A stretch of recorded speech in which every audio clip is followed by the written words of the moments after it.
Yo, kembali lagi di channel Vokauser Anime. Jadi kali ini kita akan kembali ngelanjutin alur cerita Strongest Hunter lagi ya guys ya. Tapi sebelum kita memulai videonya lebih lanjut lagi, bagi kawan-kawan yang mau traktirin kopi, maka link traktirannya ada di deskripsi di bawah. Oke lah, jadi tanpa berlama-lama, langsung aja kita mulai alur cerita kali ini. Di part sebelumnya, atas izin Tang Sadok, Taikyung membawa Fire King ke penjara bawah tanah Klantang untuk mendapatkan perawatan dari myriad poison ring serta pengobatan tingkat tinggi lainnya oleh Pak Tong dan juga Mung Geong. Selagi proses pengobatannya berlangsung, Taikyung terpaksa menjadi petugas pembagi makanan di penjara dan nggak sengaja bertemu dengan Cheon Ryokma, sosok tahanan kultus demonik yang mencurigakan. Mendengar Cheon Ryokma tahu kalau dirinya adalah murid dari Fire King serta Fire King sedang berada di Sichuan untuk melakukan pemulihan, Taikyung nggak percaya kalau Cheon Ryokma bisa tahu hal itu, padahal Cheongpung cuma nyebut nama masternya beberapa kali doang, itu pun jaraknya lumayan jauh. Atas kemampuan pendengaran tersebut, Taikyung makin yakin kalau Cheon Ryokma bukan orang biasa. Cheon Ryokma mulai cerita kalau dia dulunya adalah elder dari kultus Divine Heavenly Demon. Di bawah perintah pemimpinnya yang agung, Cheon Ryokma mengaku kalau dialah yang merebut kekuasaan Cheong Sang Seong dan mematik api Holy War. Tapi Taikyung langsung menyanggah, "Pala lu Holy War, kayak ginilah tipikal bajingan demonik, ngelakuin berbagai kejahatan seolah itu merupakan misi suci." Kejahatan ya, aku menerima tanggung jawab penuh atas darah yang telah kutumpahkan. Tapi beritahu aku, apa sebenarnya demon itu? Dari generasi ke generasi, kedua belah pihak terus berselisih karena perbedaan keyakinan.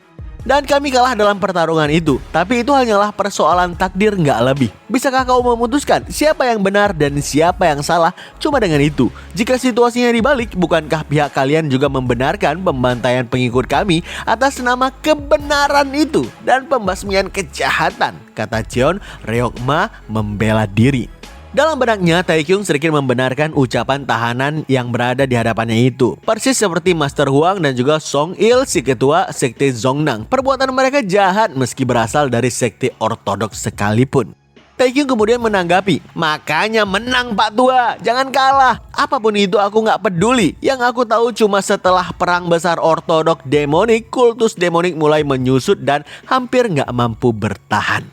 Cheon Ryokma sangat menyayangkan keadaan kultusnya yang sekarang. Padahal dulu mereka hampir melahap separuh dunia. Cheon Ryokma bilang harusnya aku menghentikan pemimpin saat dia menerima monster seperti Three Wretches dari Gunung Giryeon dan Setan Yin Yang Duo.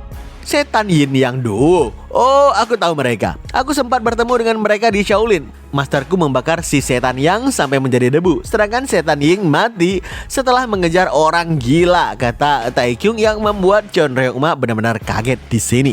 "Shaolin katamu? Maksudmu kultus kami menyerang Shaolin?" tanya si kakek penasaran. Taikyung menjawab, "Iya, mereka diserang, tapi bukan oleh kultus demonik." "Hah? Terus siapa yang menyerang mereka?" tanya si kakek sekali lagi. Begitu Taikyung menyebutkan nama Dark Heaven sebagai pelakunya, mata Cheon Ryokma malah terbuka dengan lebarnya seakan gak percaya dengan apa yang baru aja dia dengar ini. Sayang, Cheon Ryokma gak mau ngasih info lebih lanjut tentang Dark Heaven yang dia ketahui. Meski selama 3 hari berturut-turut setelahnya Taikyung membawakannya dengan banyak makanan lezat termasuk arak sebagai sogokan sekalipun. Usai keluar dari sel Pak Tua dengan wajah yang kesal sambil menyusuri lorong sel, Taikyung bilang dalam hati, "Pak Tua itu dia pasti tahu sesuatu soal Dark Heaven. Kalau dia udah dikurung di sini selama 40 tahun, itu artinya Dark Heaven udah ada sejak saat itu." Sepertinya mereka bukan musuh kultus demonik karena dia nggak mau bicara sampai dengan sekarang. Apa mungkin mereka itu adalah cabang dari kultus demonik? Atau mungkin salah satu organisasi internal mereka? Aku perlu cari tahu soal itu sebelum pengobatan master selesai. Tiba-tiba si Cheongpung datang menghampiri Taikyung sambil nggak berhenti makan yang membuat Taikyung geleng-geleng kepala. Tapi dia juga membawakan surat dari sekte pengemis yang harus Taikyung baca. Sayang surat itu nggak ada informasi yang istimewa, cuma sekedar ngasih tahu Taikyung kalau sekte pengemis ikut membantu dalam pencarian pelaku pembunuh Elder Tang dan juga Eimei baru-baru ini. Menurutmu apa mereka mampu menemukan pelakunya? Tanya Cheongpung sambil tetap mengunyah makanan. Taekyung pun menjawab, entahlah. Tapi sekte pengemis itu kemampuan intelijennya hebat kok. Apalagi squad Green Shadow dari klan Tang bekerja sama dengan mereka. Pasti mereka bisa menemukan sesuatu. Terus gimana dengan pihak pemerintah? Tanya Cheongpung sekali lagi. Taekyung membaca isi suratnya yang bilang, patroli militer pemerintah terus memperluas zona pencarian menuju ke Kinchen dan juga Eimei. Itu artinya pemerintah sedang mencoba mencegah pembunuhan lain. Taekyung nggak menyangka pejabat pemerintah di provinsi Sichuan ternyata mampu bertindak lebih baik dari yang Taekyung kira, meski tampangnya kelihatan seperti orang mesum. Sekarang kita pindah ke hutan di dekat sekte Eimei. Terlihat seorang pria, wakil pemimpin cabang sekte pengemis, sedang membanggakan cerita masa lalunya terhadap 3 anggota yang udah bosan mereka dengar berkali-kali. Supaya bisa cabut dari sana, 3 anggota ini ngeles kalau mereka butuh ke WC karena sakit perut yang membuat si wakil lumayan kesal. Namun tiba-tiba dari dalam hutan muncul beberapa prajurit yang si wakil duga kalau itu adalah pasukan pemerintah. Mereka pun saling tegur sapa dan salah satu prajurit pun nanya kenapa sekte pengemis melakukan pencarian di sini padahal tempat ini nggak ada desanya. Si wakil ngejawab, pencarian? Aku cuma kebetulan datang kemari bersama dengan beberapa bawahanku karena pemimpin cabang nggak berhenti mengeluh tentang si pembunuh.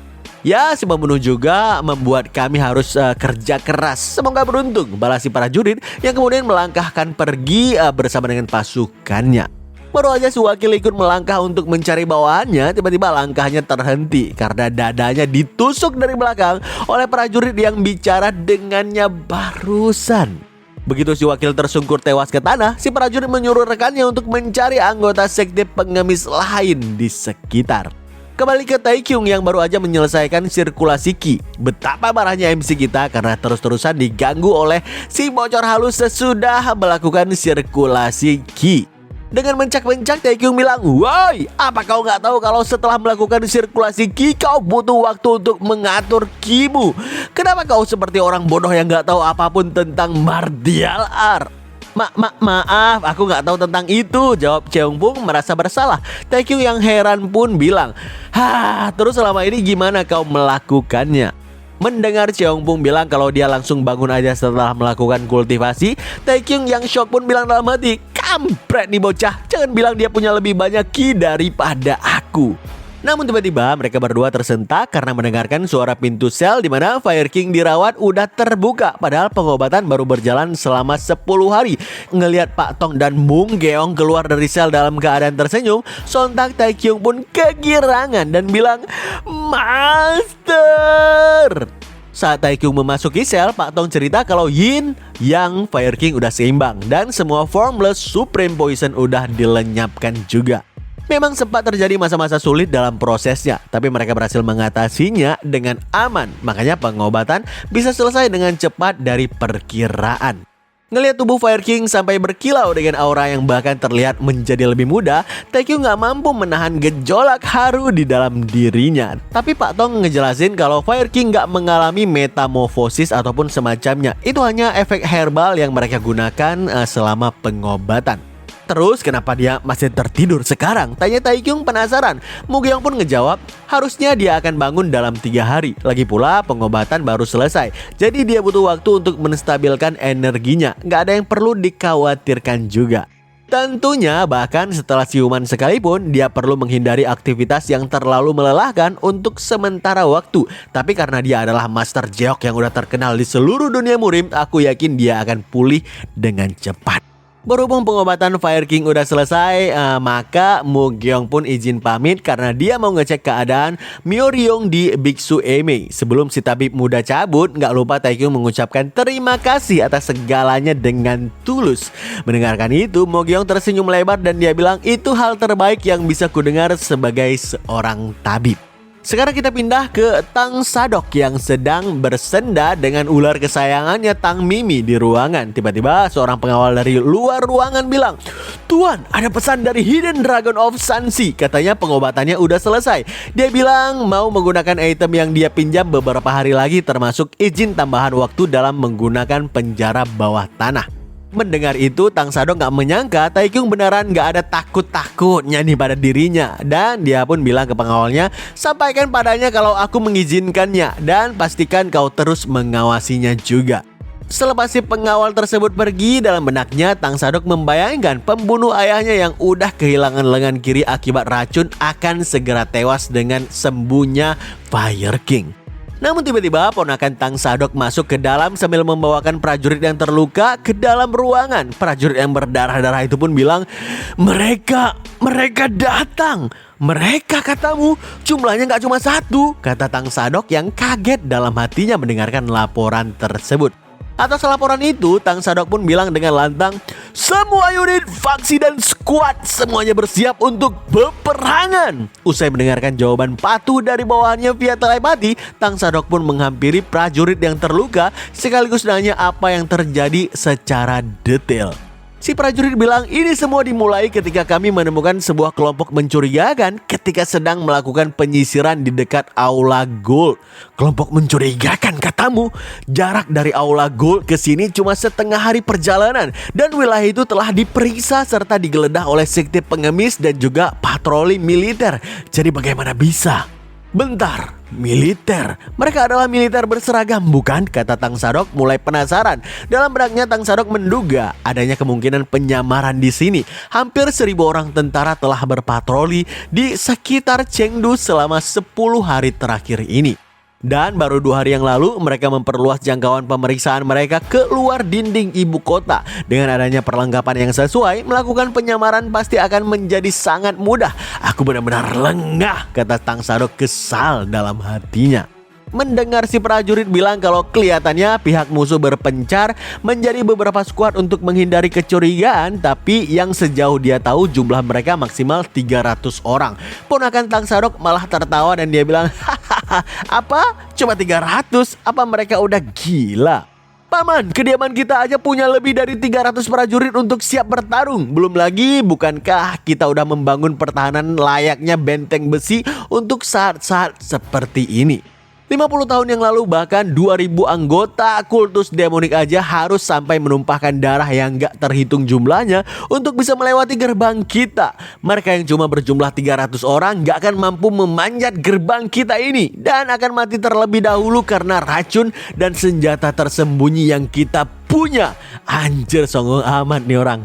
Tang Sadok pun langsung menyanggah, dasar bodoh. Seperti yang kau katakan, apa yang terjadi saat perang besar adalah sejarah memalukan yang gak boleh dilupakan. Namun itu juga merupakan kenangan yang membuktikan klan kita di hadapan dunia. Si ponakan merespon, betul sekali Paman. Itu sebabnya seluruh dunia murim masih menghormati kekuatan serta semangat klan Tang. Ya benar. Lantas gimana jika seluruh dunia sampai tahu akan situasi kita saat ini? Tanya Tang Sadok yang membuat alis si ponakan melengkung tinggi ke atas.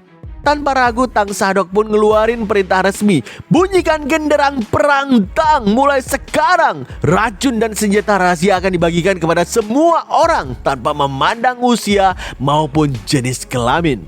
Para lansia yang udah pensiun, para pengrajin, serta wanita yang gak mempelajari ilmu bela diri pun gak terkecuali. Klan Tang akan mencurahkan segalanya untuk pertarungan ini. Baru aja prajurit di ruangan itu mengiyakan perintah tersebut, tiba-tiba mereka tersentak karena genderang udah berbunyi begitu saja. Tang Sadok menduga kalau bunyi genderang itu bukan milik mereka. Dan tiba-tiba terdengar deru langkah beberapa orang yang buru-buru masuk ke dalam ruangan kepala klan sembari bilang, Kepala klan, musuh menabuh genderang perang sambil maju mendekati lokasi kita. Berikan perintah Anda kepala klan. Tang Sadok merespon, 10 Wonders of Klan Tang, waktu yang tepat. Aku udah menunggu kedatangan kalian. Salah satu dari 10 Wonders pun mendesak agar segera mengambil tindakan taktis. Tapi Tang Sadok malah bilang, baiklah, mari kita tanyakan rinciannya kepada si kawan itu. Pastinya prajurit yang terluka beserta 10 Wonders pun kebingungan mendengarkan ucapan tersebut. Saat si kawan bilang akan memberitahu semua yang dia tahu, tiba-tiba Tang Sadok mengaktifkan skill telekinesis untuk mengambil pedangnya sembari bilang, "Aku senang mendengarnya. Kalau begitu, biarkan aku bertanya satu hal kepadamu. Bukankah kau seharusnya udah kehilangan satu lenganmu?" kata Tang Sadok, yang kemudian menghunuskan pedang membuat si kawan shock bukan main. Seiring genderang perang Tang yang asli mulai berbunyi, si kawan yang terluka itu pun malah tertawa dan dia bilang, "Tajam juga penglihatanmu. Sepertinya Poison King udah membesarkan penerusnya dengan baik." Seketika tubuh si kawan mulai berubah menjadi memancarkan aura misterius yang membuat Ten Wonders kaget, karena itu adalah demonic art sekaligus demonic ki. Begitu si kawan tersebut berubah menjadi sosok pembunuh yang menghabisi Poison King, Tang Sadok yang akhirnya melihat wujud asli pembunuh ayahnya menjatuhkan sarung pedang dan siap untuk bertarung. Sambil memainkan lengan kiri barunya, Western Heaven pun bilang, "Indraku udah nggak setajam dulu lagi. Kalau seperti ini, aku nggak tahu apa bisa kembali seperti kemampuanku yang dulu." Tang Sadok yang kini mengerahkan aura pekatnya membalas dengan tegas, "Gak perlu khawatir, aku sendiri akan mengambil kepalamu dan memastikan agar kau gak bisa memikirkan hal itu lagi." "Kami akan membantu Anda, Lord," kata Ten Wonders secara serentak dan juga udah mengerahkan aura pekat mereka. Ngelihat itu, Western Heaven menghunuskan pedangnya, memancarkan aura jahat yang pekat, sembari bilang sambil tersenyum, "Coba aja kalau kalian bisa."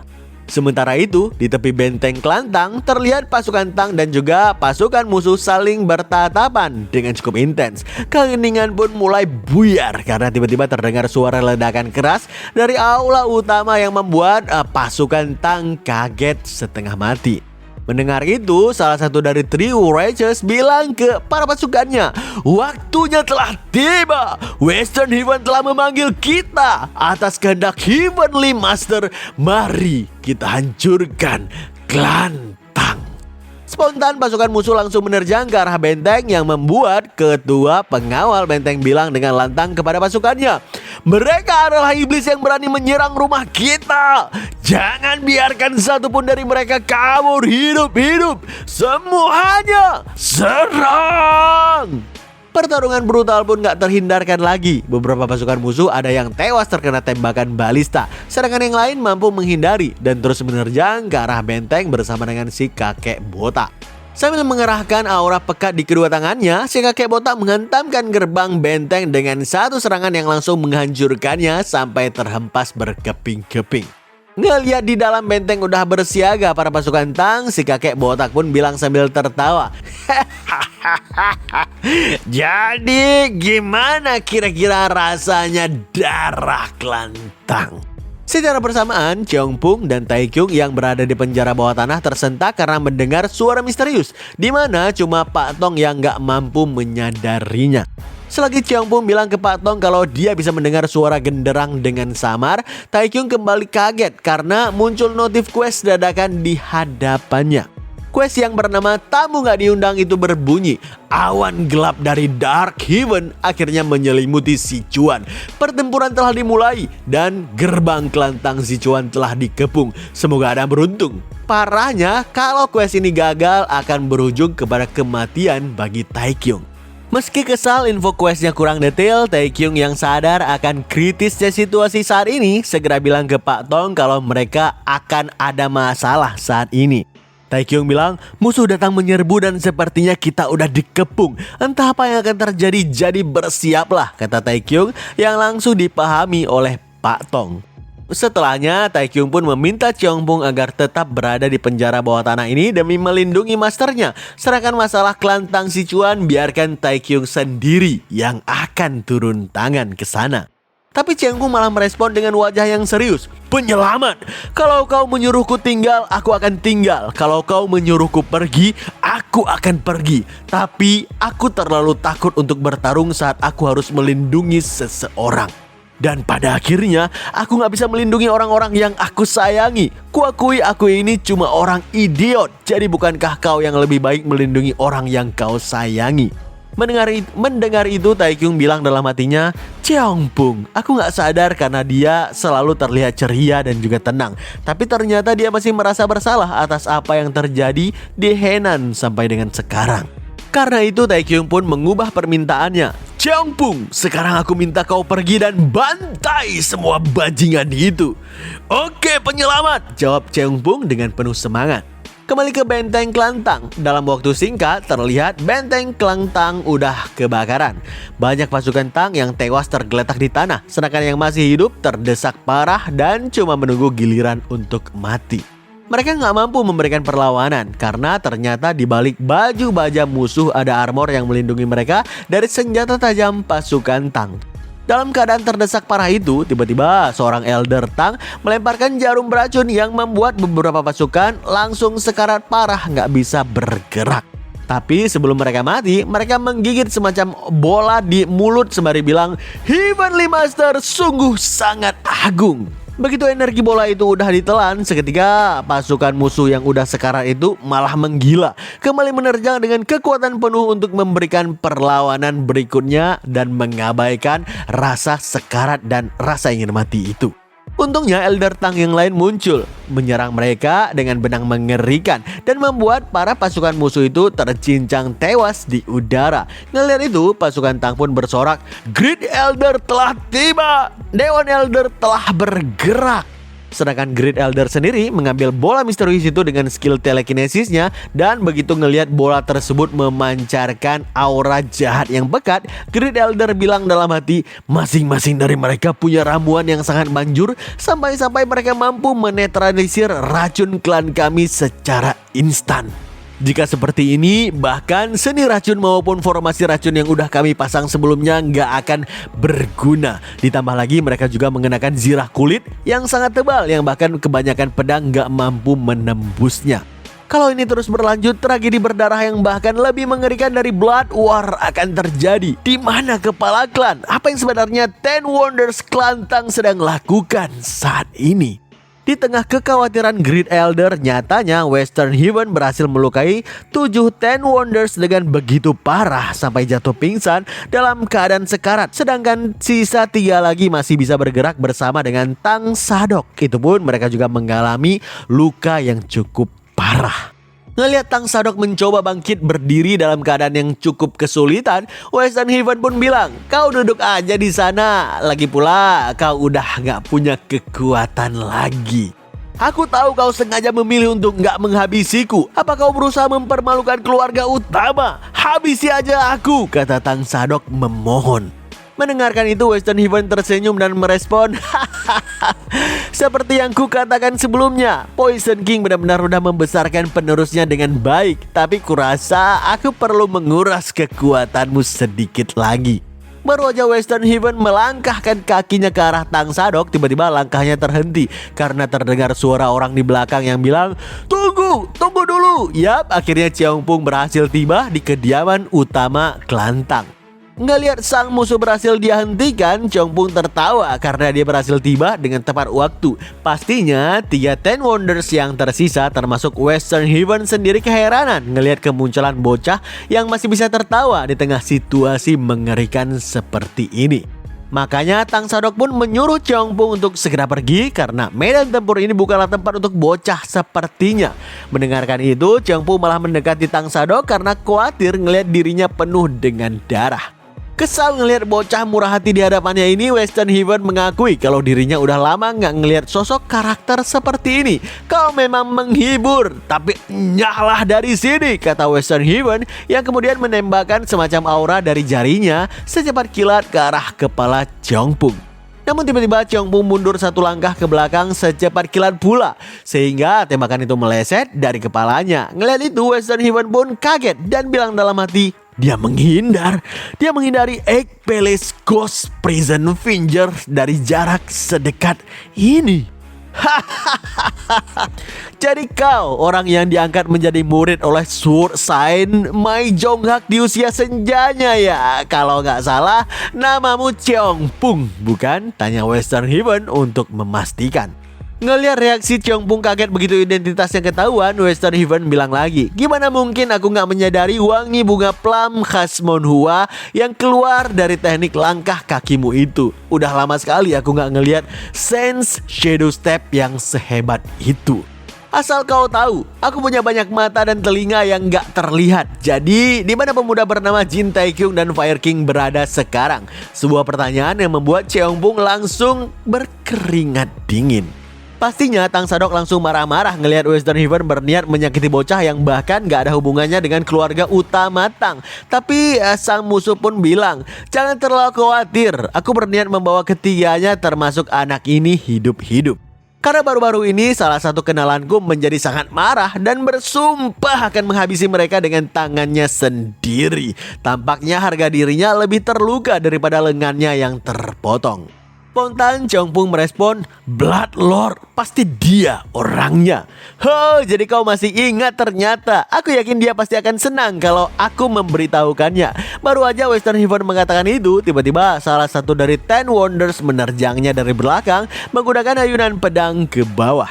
Sayang serangan itu terlalu gampil bagi sang musuh untuk hindari dengan side step kilat. Bahkan saat dilempari dengan dagger dari titik buta oleh Ten Wonders lain yang wanita, si kawan menangkapnya dengan tangan kosong, lalu melemparkannya kembali ke arah Ten Wonders wanita tersebut. Di celah kesempatan itu, Ten Wonders kakek botak berhasil menangkap si kawan menggunakan senjata cambuknya. Selagi terikat itulah, tanpa ragu, Tang Sadok menerjang dan berusaha menusuk punggung Western Heaven yang telapaknya dilapisi aura pekat. Begitu tangannya menembus punggung sang musuh, Tang Sadok pun tersenyum lebar dan dia bilang dalam hati, akhirnya inilah kemenangan. Belum habis kalimat dalam benaknya terucap, tiba-tiba Tang Sadok terkejut luar biasa karena tangannya justru menembus dada Ten Wonders, pemakai cambuk. Belum juga hilang rasa kagetnya itu, Tang Sadok makin kaget lagi saat mendengar suara Western Heaven bicara dari arah belakang. Hehehe. Kau pikir ini akan berakhir begitu saja? Saat Tang Sadok mencoba menoleh ke arah belakang, si kawan itu udah duluan menotok punggungnya yang membuat kepala kelantang langsung tersungkur ke lantai bersama dengan Ten Wonders memakai cambuk. Gak terima dengan hasil pertarungan tersebut, tanpa ragu Cheongpung melesat dengan pedang auranya untuk menusuk kepala Western Heaven dari samping. Tapi hebatnya, si kawan itu mampu mementalkan pedang beserta Cheongpung ke belakang, cukup dengan tangannya yang dilapisi aura yang pekat itu. Usai mendarat dari hempasan barusan, Cheongpung kembali melesat sekuat tenaga untuk melancarkan rentetan serangan pedang berbunga andalannya dari segala penjuru. Tapi Western Heaven mampu menangkis semuanya itu dengan gampang sambil tertawa.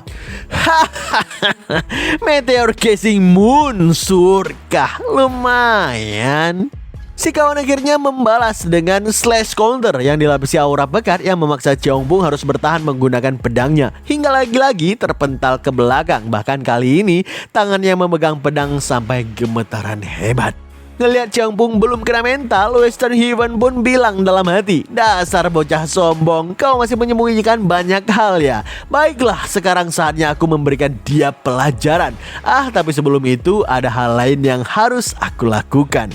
Tiba-tiba Western Heaven memanggil First Wreck untuk mengurus bocah di hadapannya. Dalam waktu singkat, salah satu kakek tua datang ke aula utama dan bilang sambil tersenyum, terima kasih banyak murid termuda kesayangan Sword Saint kah. Ini pasti menyenangkan. Saya akan membiarkannya tetap bernafas.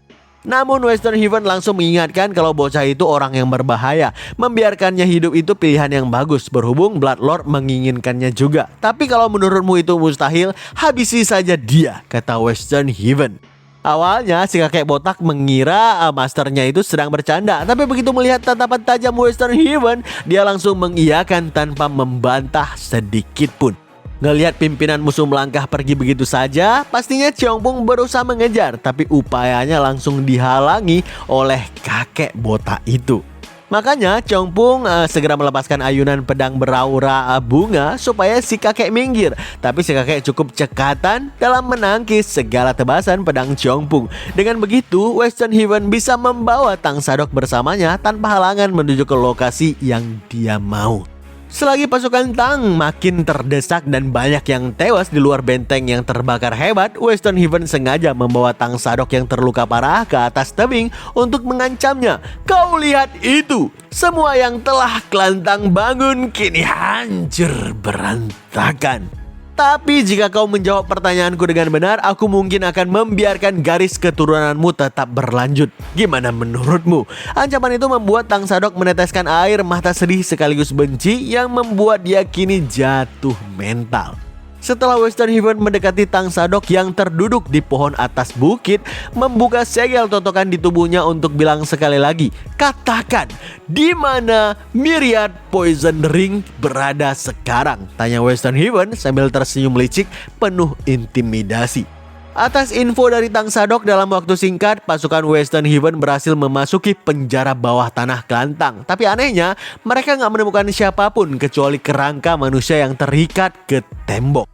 Mendengar salah satu pasukan ngasih saran agar lanjut bantai musuh di luar daripada ngeliat kerangka manusia begini, pasukan lain pun merespon, udah jangan aneh-aneh, apa kau lupa dengan perintah Heavenly Master? Karena Western Heaven sendiri yang memimpin kita nggak boleh bertindak gegabah.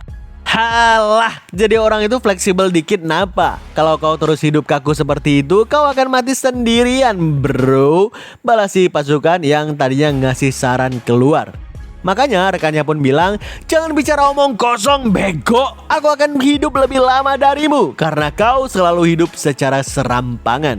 Seiring si kawan kaku itu terus menyusuri penjara bawah tanah itu dan bertaruh kalau dia akan hidup lebih lama, tiba-tiba kepalanya tertancap pisau, membuat dia langsung tewas di tempat, bahkan ditarik ke dalam lorong yang gelap sehingga si fleksibel pun tersentak kaget.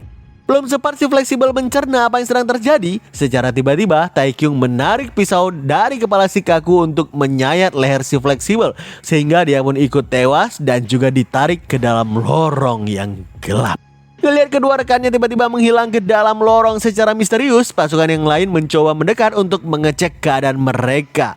Ngeliat si kawan mulai menghunuskan pedang karena rekannya nggak bersuara, dalam hatinya Taekyung bilang, tersisa 12 lagi dan sekarang 11, kata Taekyung yang kembali membantai seorang pasukan secara sadis, senyap bagaikan seorang assassin.